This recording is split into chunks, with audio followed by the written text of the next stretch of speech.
Tolobi bonne chance na Matungulu. Okola andimia ke ndeko mela soupe ya Chilombo. Mitalié. Akoyeba c'est trahir un peuple. On ne peut pas trahir un peuple impunément. D'une manière ou d'une autre, ils seront punis par ce même peuple. Zama kamonazo pas ndeko Japon bagombote, zama kamonazo pas ndeko Katumbite, pas ndeko Musite. Même pas tata mokonzeko le matin fallu. Pense que je suis un homme libre. Même tata mokonzeko le matin fallu, ce qu'article peuple biso protiki. Totiki ko? Biso peuple na ko futa biso. Le foot ya prince penga ko zelango pas peuple. Soué na biso za kulutu alors faut doit na bateau. Soué na biso za même compris Katumbi. L'homme par qui le malheur voulait arriver à la Mouka, Dieu merci, nous allons la gâter, peuple Azamir va comprendre que tous soient là. Mais je vous promets que beaucoup vont se tromper, beaucoup vont disparaître. Parce qu'on ne laissera plus ceux qui pensent qu'ils ont des millions et qui vont acheter la conscience de notre peuple, ils se trompent. Nous soyez forts. Vous serez et vous allez être l'homme libre. Les peuples congolais ne va pas vous abandonner. Russie est parti. Des fois, au Palou, tuer les 30 juin est parti. Nous sommes là. Nous allons continuer. Seul Dieu donne la vie. Seul Dieu peut ôter la vie. La prison ne nous fait pas peur. Pour la partie, s'il faut aller en prison, nous accepterons d'aller en prison. Mais le plus important, c'est que notre pays soit libre.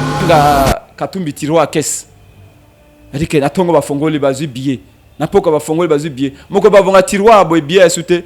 Na mndele wana. Na fansi galo baroki. Bonjour, bonsoir, fidèles internautes de 3W Plus Terre Télévision. Cela dépend de l'ère à laquelle vous nous suivez. Vous êtes branchés, connectés devant vos téléphones, vos iPads, vous êtes devant vos écrans téléviseurs. Vous suivez votre émission Vérité de tous côtés sur la chaîne de Vérité. D'abord, je dis un grand merci à Joël Gona qui est derrière la caméra pour vous faire des très belles images. Merci Nabi Union sur Obozali, Kolandabiso de partout dans le monde. Vraiment, Bobenga Kinga Mingi, Bobenga Bobina, Lukelabino, Mwanamboka, Presse, Penge. Pour que tout solo la naie makambo ko lekana mboka na biso je vois que non na kati ya la muka ou azali porter parole ya boire et à manger makambo belé na kati ya la muka makambo ko leka bo comprendre te ou allons-nous voilà pourquoi na yambi le sous lelo na plateau na biso pour que tout solo na sans plus tarder je dis bonjour après ça.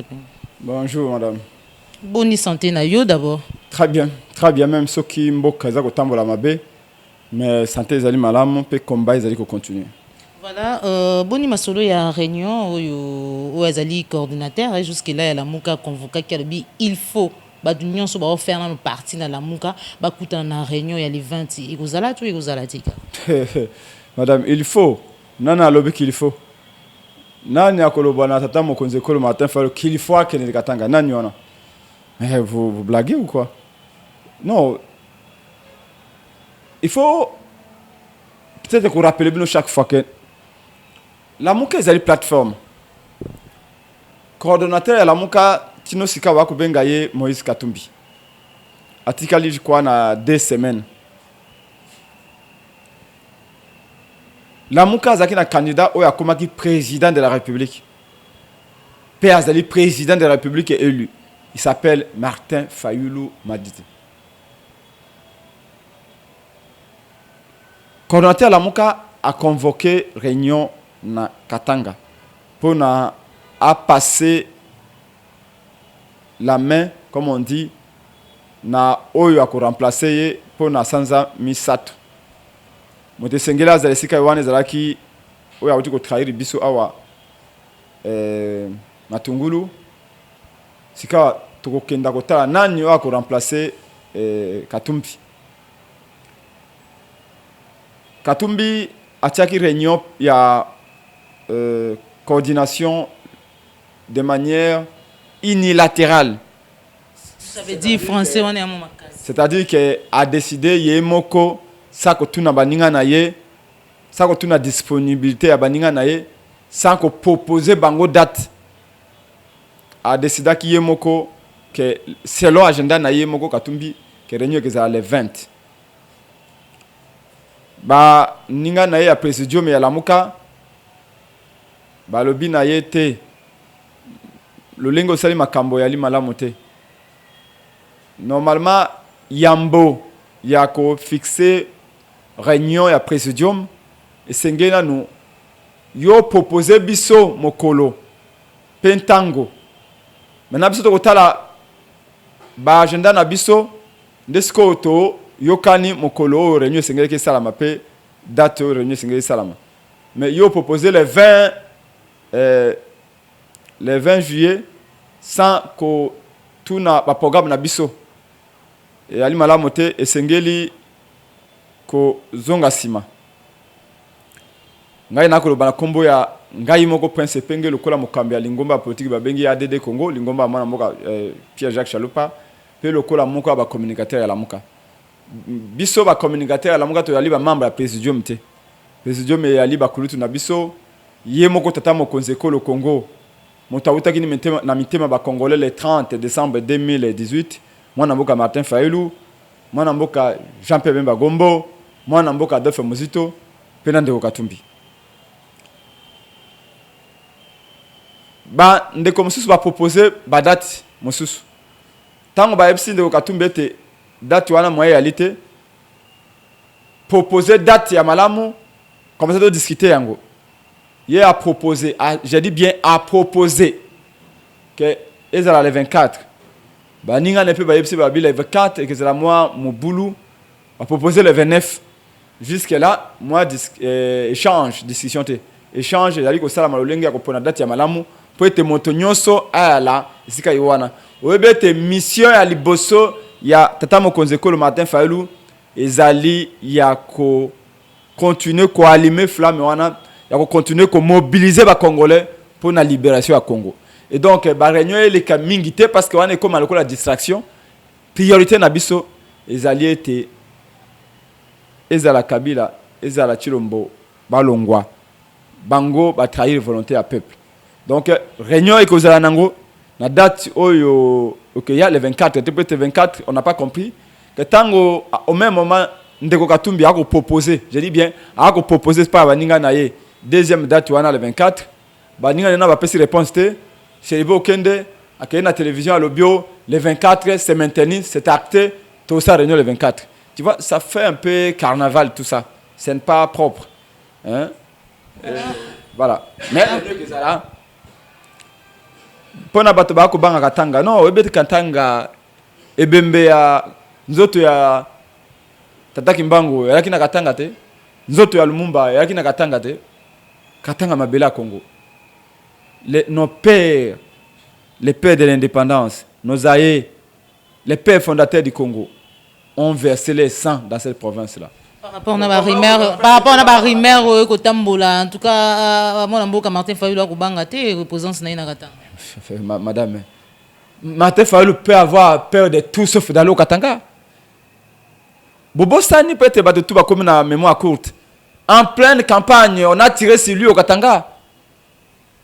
Mais après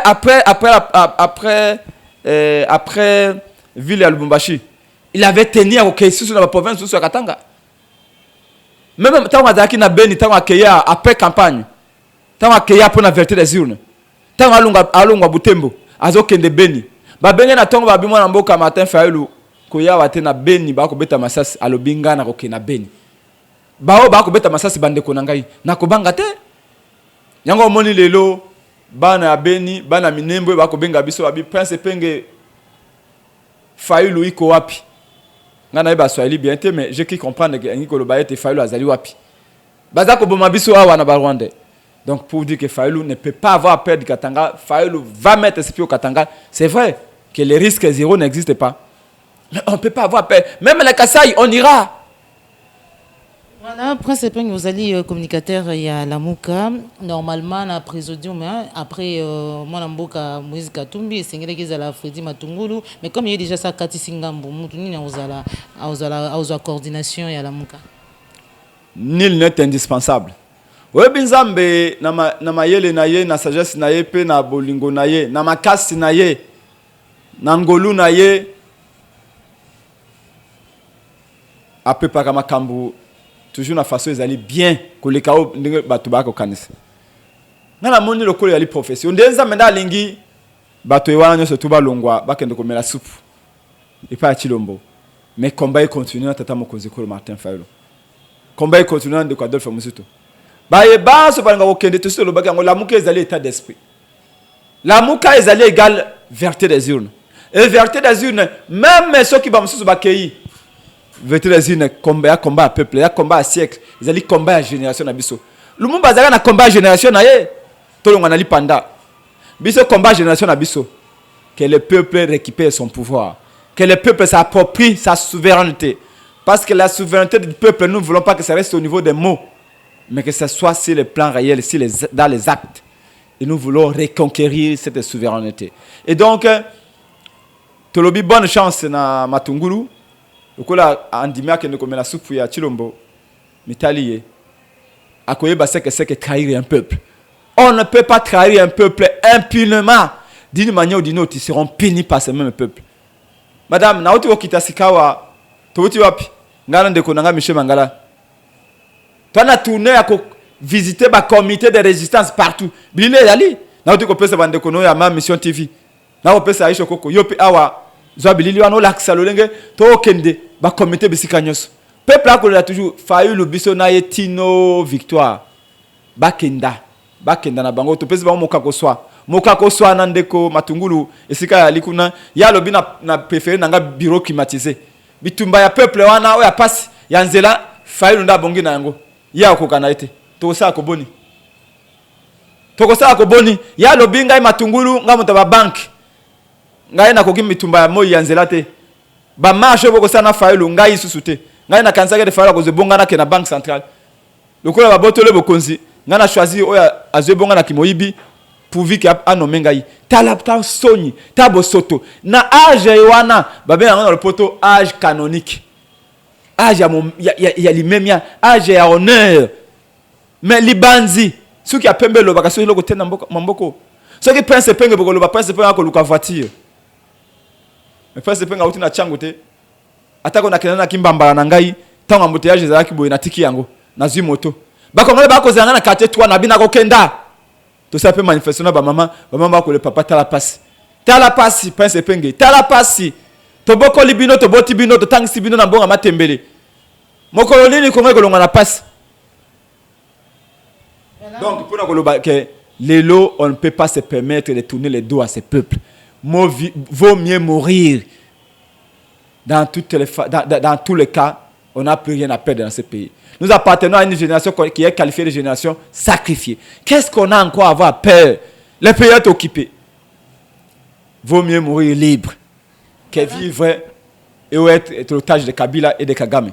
Voilà, moi, je après ce penge, lelo bande ko belé ba ko lobaki non l'amour ezali état d'esprit, mais état d'esprit ya banani parce que l'amour que vous êtes na Genève vous allez qui l'amour que ezala qui na ozali le président de la République, lelo position ya mon mboka Jean-Pierre Mbemba ba ko lobaki no ko yebana te, lelo Fredi Matungulu yo wana akatisi alors état d'esprit ya banani parce que ba leader ba fondateur et belé na bango ya lamuka baza batu moko o apparemment ba lingi peuple te. Autant beaucoup bakino l'amour ka isa état d'esprit alors que état d'esprit ya ba cofondateur to ba fondateur ya batu o vraiment ba na souci vraiment ya peuple te beaucoup lobani na.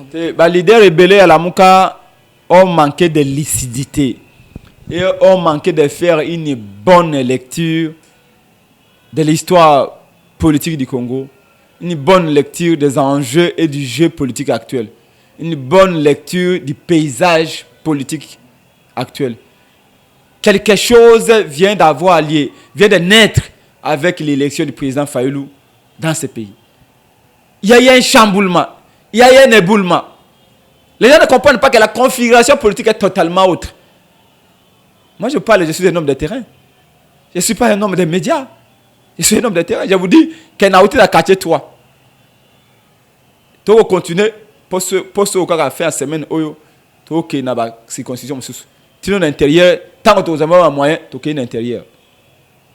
Nous sommes en train de faire un travail de fourmi pour la révolution électorale. Oui, il faut changer tout. Si ce pays est là où il est, c'est parce qu'il y a eu des gens qui indisciplinés politiquement parlant. Indisciplinés politiquement parlant. Congo a une crise de diplôme, au cause on a 20 diplômes. Mais il n'y a pas de moralité. Il n'y a pas de discipline. On n'a pas le sens de l'honneur. On se contredit matin, midi, soir. Et nous voulons rompre avec cela. C'est pourquoi je vous dis, Zama kamonazo pas ndeko jape bagombote, zama kamonazo pas ndeko katumbite, pas ndeko musite, mais pas tata mokonzi école matin Fayulu. Pense que je suis un homme libre. Même tata mokonzi école matin Fayulu, ce qu'a tiki peuple biso tiki. To tiki eko? Biso peuple na ko futa biso. Le foot ya prince penga ko zango pas peuple. Ako zango pas motote. Ce qui te zali na mona mboka matin Fayulu, zali pote ya zana peuple. Mais ndimi loyenga na yebie akotika peuple te biso pe dotika ite donc nakoloba na ete oyo nyonso aza kotika peuple pe oyo aza tiki peuple pe oyo akotika peuple lobby va se mordre les doigts. Le peuple va faire payer cash tout celui qui les trahit et nous sommes là pour rappeler au peuple. Peuple le sait, mais il convient parfois de rappeler au peuple ce qu'il doit faire, qu'il sait qu'il doit faire, mais peut-être qu'il a ignoré de faire, ou il est en train de traîner les pieds pour le faire. Nous sommes là comme des interpellateurs, comme des vecteurs de remotivation de notre peuple. Mais moi, je suis très heureux. Notre peuple est mieux. Oh, comment on a été dans 4-3 tu as bimé dans 6h du matin. Mais 6h20, maman va pas que bilanga, basti ba yesika yiwana. Ngamo na moko na mone loko bote na ko na kisasa 30 na kisasa na imo na kingabwa liboso bando ko za ba moni bato bako seka bato matemi na nzela parlement debout ba ko seka bango mais lelo bango na komi bato bako sala actualité na pesi longonya na mama ya changu ba mama ya quartier 3 na pesi longonya na bango ba jeune ya quartier 3 mais na ko sala pe ba jeune na ko pesa pe mbote na ba jeune nyoso ya yolo oyo ya ngaba oyo ya Pascal oyo ya njili bisika nyoso comme na Kinshasa odo kende kota na kaluka poso ekoya. Excusez-moi pour vous dire que la lutte va continuer. Notre souhait que kulutu na biso jape bagombo azana bato souhait na biso za kulutu walo famisi do azana bato souhait na biso za même y compris Katumbi, l'homme par qui le malheur voulait arriver à la Mouka. Dieu merci, Zambala la gâté, peuple azamir va comprendre que tous soient là.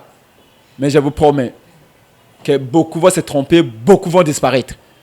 Parce qu'on ne laissera plus. Ceux qui pensent qu'ils ont des millions et qui vont acheter la conscience de notre peuple, ils se trompent. Pense penge likuta, mpate ya ne bengate.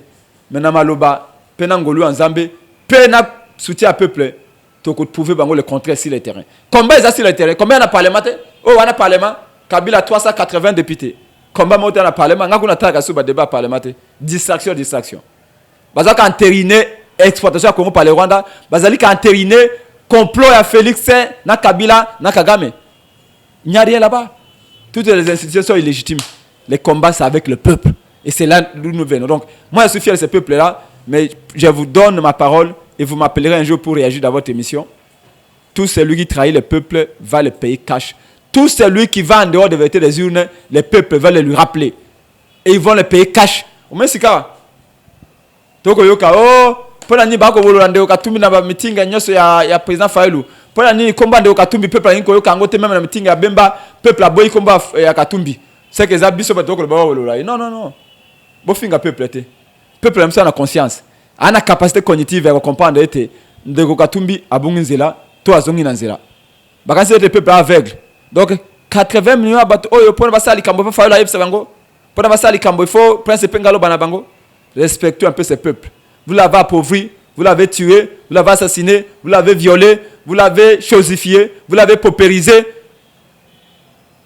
Mais s'il vous plaît, ce peuple ne restera pas inerte et indifférent internellement. Voilà, merci beaucoup mon amboka presse penge mutuna vraiment ya mutu ya obandeko babenge belé balobi vous allez communicateur ya Lamuka vous allez wana na entourage tous alentours ya mon amboka président Martin Fayulu pona kusunga ye babi boni boko sunga penza yete pourquoi parce que babi makamunyo so ekoloba malelo na kombo na ye o Moïse Katumba lobabo o Francis Kalomba lobabo bazali ko accuser ye matin midi soir bazali toujours ko dévoiler to ko dénoncer pour na kolobela masolo ya ba mbongo te ya ba pata oye ya pesa pour na candidature tango bazalaki tango bimisaki comme candidat commun ya opposition mais yepe apparemment ana makambo pourquoi kolobela peuple vérité te pourquoi kolobate makambo o yepe ayebi pour na tina na batouan. Il n'y a pas d'autre vérité à dire au peuple que celle que nous disons déjà au peuple.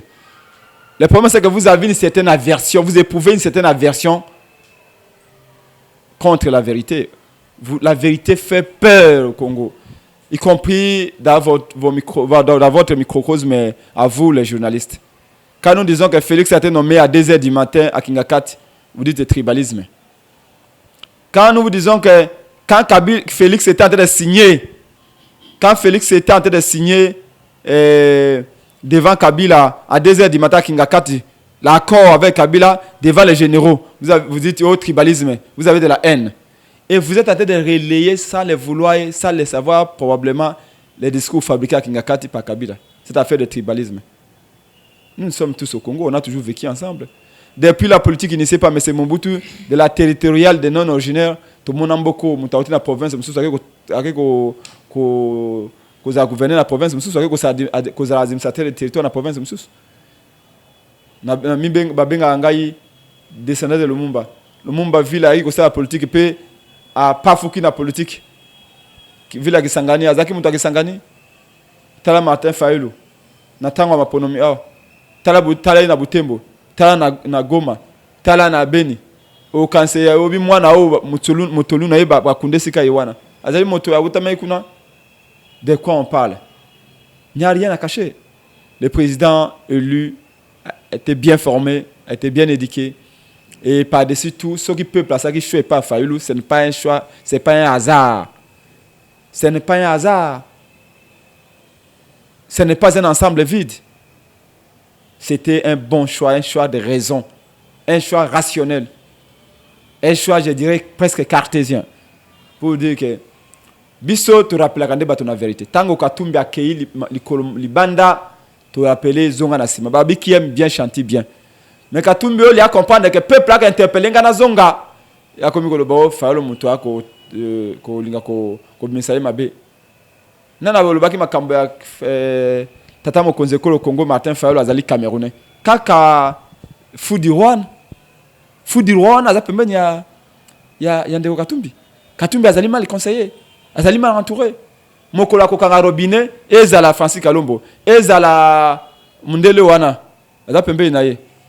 Oazana suki ya pembe a décorer suki mutubu achaka suki ya pembe et voilà ba ko penye cheveux ni kamitatu voilà mukwa kwanga robinet wana ba ko benga Katumbi tiroir caisse adike natongo bafongoli bazui billet na poko bafongoli bazui billet moko bavonga tiroir boy billet sute na Mundele wana na Francis Kalombo ba ko kima bisele to linga Katumbi pas to ko c'est vérité. Mais après tout ba ko lobana kombo ya mona mboka Martin Fayulu yepeza na ba vérité ndi mutuna na ngai pourquoi ko tika bango ba continuer ko dénoncer to ko loba makambo lokuta na kombo eloko ni bo yepsanga sika eloko ni ba dénoncer pas Martin Fayulu yo po ngoko tanani zibana o ba ko loba ka luka poste yo esiko vandi wana mama ndenge na yebio o ndimi ke Fayulu Martin Fayulu a luka poste. Olivier Kamita tabani ko sa opposition bulani Prince Penge 18 ans d'opposition. Tango ba Kamita to ba ko kima Kabila, ba kimi to Kabila te. Kamita to ko kima Kabila, Kamita to na 2014 Olivier Kamita to. Mundele wana. Alors bio ba modifier constitution pour ba passer sa plus de pouvoir na Kabila. Il faut plus de pouvoir au chef de l'État. Obi français ne wana. Français wana, obi français ba mibi ba lo ba monsieur, vous savez, écoutez, moi je viens de français wana. Yemutu, abani koroba français no wana. Oh mais écoutez, il faut modifier la constitution. Il faut donner plus de pouvoir au chef de l'État. Le chef de l'État a besoin de beaucoup plus de pouvoir pour transformer le Congo, payer émergent dans 5 ans, tout ça. Kamita tout. Quand ba français wana, ba français ba draga ba jeune financer là. Bana ya l'humanité catholique. Qui sera encore trompé par les discours de qui? De Kamita tout. Qui? Obi, ngana yepsa kote bana ba bokola bango pa ba grand-mère bazaka très ba mususu grand-mère beaucoup pas grand-mère très compliqué. Il faut faire attention avec eux. Et je vous dis que nous on a des comptes de Katumbi, mais on lui dit tout simplement qu'il est très mal entouré. Comment est-ce qu'un responsable local là, enfin, ce qu'il est responsable, Kamitatu. Na basio sundoli bango, okolanda ndeko Katumbi même ma valise na sima. Na parti na sundoli parti. Na ba Elia sundoli bango. Loko trop. Mbongo. Falanga, l'écoute. Akuta. Ça, c'est ce qu'il cherche.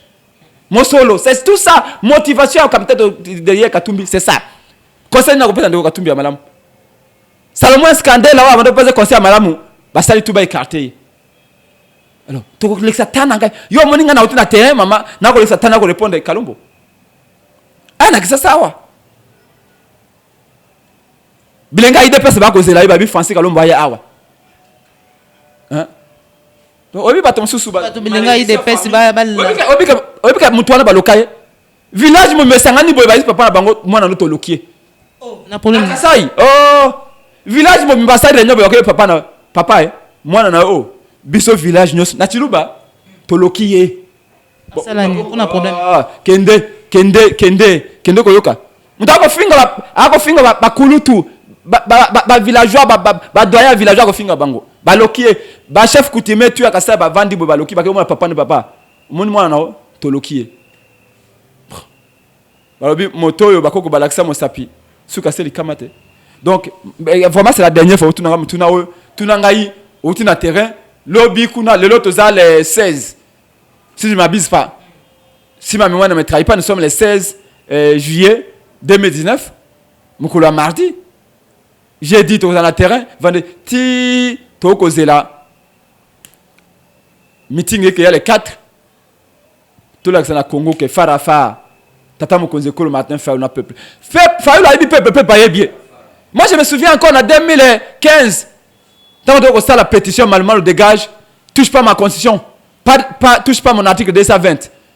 Bakalombo bakamita tu bako plaider pour na Kabila a modifier constitution. Biso to konya ta certain na paka djumba na kingabwa. Tala matin Fayoulou. Na beaucoup boye a signer pétition. Touche pas ma constitution. Donc ça la marche. Et les gens on vient nous parler que non, biso to le ba troisième fois penalty. Mais dès boko le ba troisième fois penalty à Kabila. Boko penalty à Liboso. Na mi balé. Bozaki wapi? Bango na Kabila. Tant Kabila ko tirer penalty à Liboso, faut penalty à Liboso, bango na ba betele maboko, bakamitatu. Na bakalombo. Tant Kabila ko tirer deuxième fois penalty, bango ba betele sur maboko na 2011. Bana muna ko betele sur ma scénario pour na 2011. Les lots ils viennent donner des leçons en disant vous là, Fayoulou là, tega boko monai. Moi mobile wana ko luka musa epana. Chilombo a le côté tapis rouge à Pamba. Beaucoup mona a nommé à ordonnance a nommé batoa ba déjà na entreprise Kyungu depuis un mois et demi mutazo ka fonction ate ministre wana moi ça habite totala avant de la azuma kolachi akangi azu télécommande ndako abina ko bela Kabila lobi ne exécutez pas ça tala Félix monelo ko sali totika ki boye kaka régime Kabila s'est écroulé. Toi, c'est un Kabila. Kaka n'a été. Mais régime, système à Kabila. Kobanda 2001. J'ai dit 2001. J'ai dit 97. Bakenda Libera. Yé moutaï ko sauver Kabila. Yé moutaï ko zong sa balle au centre. Et le lot, na minebe bako boma. Na Ituri bako boma. Beni des morts avant-hier. Et voilà. Et les gens nous disent, non, ne dites pas ça. Bakangi biso télévision, RTV, c'est tout le vérité. Continuité. Sans aucune raison, télévision, musique, tout ça, la spéciale, à mon cas, bakangi yango. Bachane, c'est tout ça, balinga sous balek sabisote. Yango moni, tout le bil, le mumba, ça, politique, na télévision, il y a na terrain. Yango moni, prince, penge, descendant, le mumba, descendant, kimbango, tout est na terrain, siko. Et la lutte continue, bientôt vous allez voir. Voilà, pour finir, meeting, les 4, oui, à la Mouka, et ça, la maman, plus précisément. Et ça, la mana, bana ya monga fula, bana ya bandal, bana yangalie mabalobi te bino changu toyebika changu ezali la circonstance changu ezali lokola fille aînée mais tolingi pe quand même boya kotote na mopanzio to la ça peut bino te Fayoulou azak pona kisasa mo mimba ezali pe pona kongo mimba yango to zasiko kuna bokomona mama la démonstration sans faire que bimate mungo kaluka mungo ka prince penge ndeke ebima mungongo Nico Maengele mungongo ya Michel Mangala mungongo ya Steve Kimvwata mungongo ya Mark Mukebai kaka yango nde bokoyoka kaka mungongo ndeke misaba minyo batu nanzela vous allez voir balobi bakende na bango bonne chance na bango ezali démocratie te batika biso fa na peuple qu'on leur prouve que c'est une nouvelle génération et peuple nous porte dans son cœur et nous allons prouver à tout le monde que ce pays libenga eloko ya lite mateko libérer pays pour ceux qui pays za liberté ya likola mbongo te ceux qui za mbongo nembo que za libérer bandakala on n'a pas eu des hommes de conviction on n'a pas eu des hommes disciplinés dans l'opposition on n'a pas eu des hommes si Kabila est là c'est à cause de nos aînés ils n'ont rien à nous apprendre c'est le peuple qui a à nous apprendre merci madame. Voilà, merci beaucoup d'avoir accepté notre invitation. Merci beaucoup na kopesa numéro nanga bo mesano à moins que au pekisanga il peut être bino tout bolingi souté to pas pesa biso makanisi plus 243 85 324 73 00 plus 243 85 324 73 00. Voilà, le Merlin, vous gênez à l'amour que vous allez arrêter à l'obaka les insoumis politiques. Voilà, s'il vous plaît, parce que ta fille d'influence. Tous ensemble de Merlin combattant monene bato ko be pas make mukiba ma muto kala na bitumba oyo pour 18 ans de to na to na bitumba oyo ndeko Merlin soyez fort vous serez et vous allez être l'homme libre le peuple congolais ne va pas vous abandonner. Russie est parti des fois au Paloukou tuer le 30 juin est parti nous sommes là. Nous allons continuer. Seul Dieu donne la vie, seul Dieu peut ôter la vie. La prison ne nous fait pas peur. Pour la partie, s'il faut aller en prison, nous accepterons d'aller en prison. Mais le plus important, c'est que notre pays soit libre. Parce que moi, je ne compte pas laisser un pays où mes enfants seront en réalité dans une prison à ciel. Et nous sommes décidés à libérer Mboka Oyo. Mais là, tu as vu l'influence à Vital Kamere. Vital Kamere, excusez-moi, R, j'arrive pas à prononcer, je suis là. Donc Vital Kamere Kanyingi tout ba komba les arare pa na biso mais eza moto Vital Kamere Kanyingi nde acheye batu ba téléspectateur ba pardonnenga j'ai du mal à prononcer ba no ba R belé za fréquent pa na biso te donc mais nous disons bolembo mbonga Congo bo détourner mbonga Congo bo ibi victoire peuple congolais na ba na Congo bo tshebe na prison ba na Congo boko bomo bango les jours viennent et ces jours-là est déjà venu nous allons libérer notre pays et vous allez tous juger. Pas de vengeance, mais la vérité appelle aussi la justice. Merci beaucoup, madame. Voilà, merci beaucoup. Merci à Joël Gona qui a été derrière la caméra. Merci Nabi Sobalandi, à 3W Télévision. Courage Nayo, Merlin vous, le Lengo Yoki Kulutu Nayo, Presse Penge, encourageux. Nabi, les peuples gagnent toujours parce que Magamo Nyo par rapport à une soumission politique, les insoumis politiques, on continue toujours. Merci Nayo, Marvel et Brown sous et des prix Bruxelles. On se retrouve pour un prochain numéro. Toujours, c'est la chaîne des vérités. Au revoir.